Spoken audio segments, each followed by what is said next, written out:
কিরে, আর কত ঘুমাবি? ওঠ, আজ শ্রাবণের দ্বিতীয় সোমবার। ভোর ভোর উঠে জলটা না ঢাললে শিব ঠাকুর ভালো বর কি আর এমনি এমনি দেবে?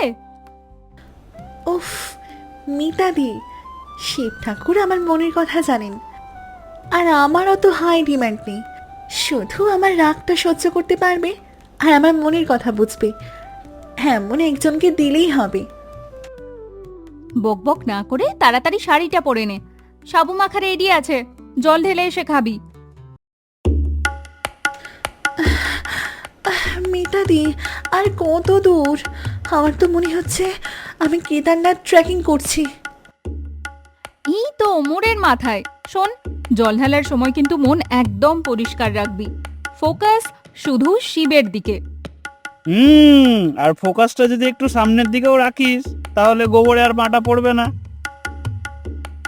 তুই তুই ঘটিয়াতে কি করছিস? তুই আবার কবে থেকে শিবের ভক্ত হলি? কেন, শিব ঠাকুর কি শুধু মেয়েদেরই আশীর্বাদ দিবে নাকি? তোদের যদি ভালো বর দরকার হয়, তবে আমারও ভালো বউ দরকার। ভালো বউ?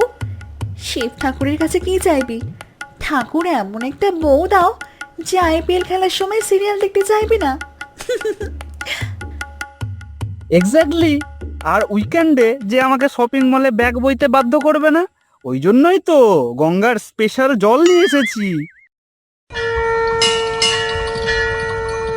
ও মা, রিমি যে, তা মা এবারও জল ঢালতে এসেছিস?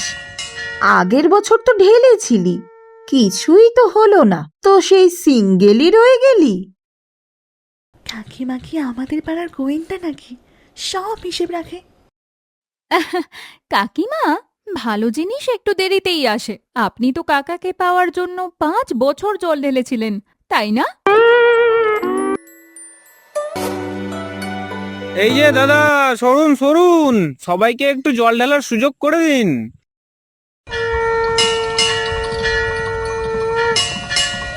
প্রভু, এমন একজনকে দাও যে আমাকে বুঝবে, আর একটু মেয়েটা যেন ঠিক রিমির মতোই হয়। শুধু ওর ওই রাগটা একটু যেন কমিয়ে দিও, তাহলেই হবে।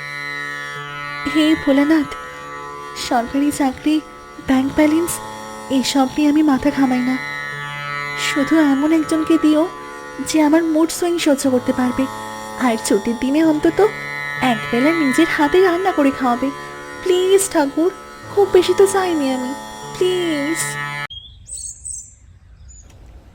উফ, জল ঢালার পর এই সাবুটা মুখে খেলে মনে হয় যেন স্বর্গ হাতে পেলাম।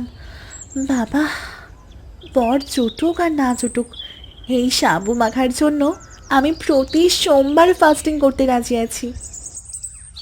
সাবু মাখা? সাবু মাখা তো আমিও খুব ভালো বানাতে পারি, শুধু খাওয়ার জন্য একটা পার্টনার খুঁজছি আর কি।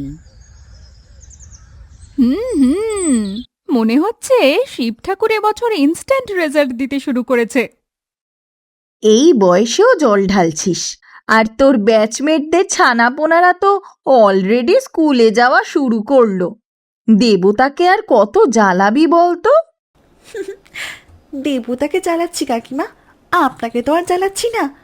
আর স্কুলে তো ছানাপোনারা যাবে, ওদের মায়েরা যে শিবরাত্রির জল ঢালার বদলে সারা বছর পরের ঘরে নজরদারি করে সময় কাটায়নি।